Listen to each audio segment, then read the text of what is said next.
Kelambu berubat, kaedah baru kawalan malaria.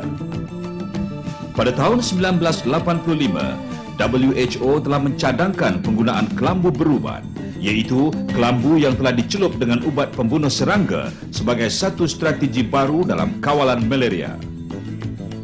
Untuk memastikan penggunaan kelambu berubat dapat dilaksanakan dengan jayanya, Kementerian Kesihatan membekal kelambu-kelambu mengikut keutamaan-keutamaan yang telah digariskan.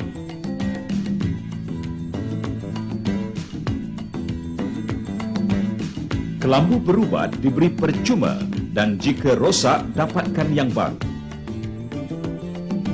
Pelaksanaan kelambu berubat dijalankan oleh Kementerian Kesihatan dengan kerjasama dan penglibatan masyarakat. Adalah diperhatikan dari kajian-kajian projek kelambu berubat yang telah dijalankan beberapa negeri, penglibatan masyarakat merupakan satu kaedah yang baik dan berkesan. Kejadian malaria di kawasan berkenaan telah dapat dikawal.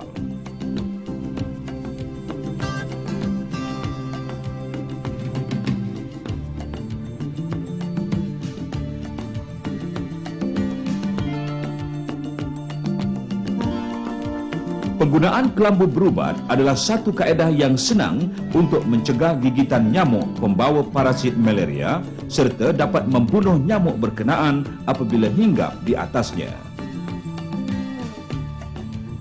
Kelambu berubat apabila digunakan dengan cara yang betul dapat melindungi semua ahli keluarga, terutama kanak-kanak daripada jangkitan malaria.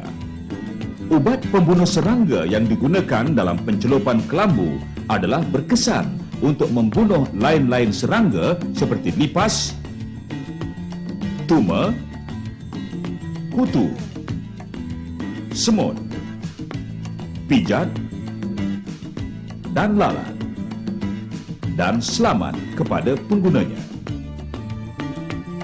Proses pencelupan kelambu berubat adalah amat senang dan sesiapa sahaja boleh mempelajarinya. Langkah yang dijalankan adalah seperti berikut.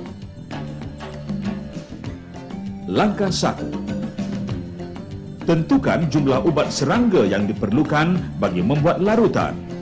Campurkan dengan air dan kacau sehingga sebati. Langkah 2. Rendangkan dan renyut-renyutkan kelambu di dalam larutan ubat pembunuh serangga sehingga ubat tersebut benar-benar meresap masuk ke dalam benang kelambu. Langkah 3. Sesudah itu, kelambu diangkat dan ditoskan perlahan-lahan. Lebihan dari ubat serangga itu hendaklah dimasukkan ke dalam bekas larutan tadi. Langkah 4. Kemudian, kelambu yang telah dicelup itu hendaklah dijemur untuk dikeringkan. Langkah 5. Kelambu yang kering sudah sedia untuk digunakan.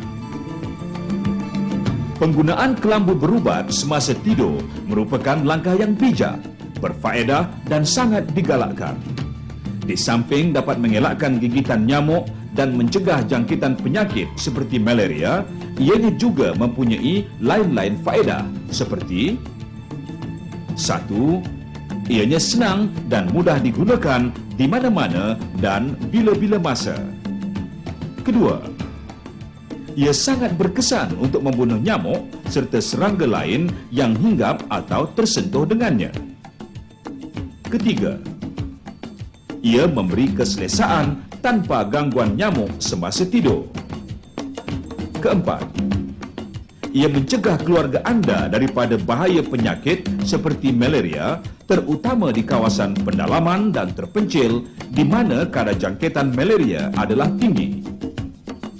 Penggunaan kelambu berubat sebagai pendekatan baru dalam kawalan vektor adalah disyorkan bagi kawasan atau kumpulan penduduk tertentu seperti orang asli pendalaman, pekerja-pekerja rancangan tanah, pekerja-pekerja balak dan di perkampungan pendalaman Sabah. Kita yakin berasaskan kajian yang dijalankan, kelambu berubat amat sesuai dalam menangani kejadian malaria di kawasan berisiko tinggi. Gunakanlah kelambu berubat untuk mencegah jangkitan malaria.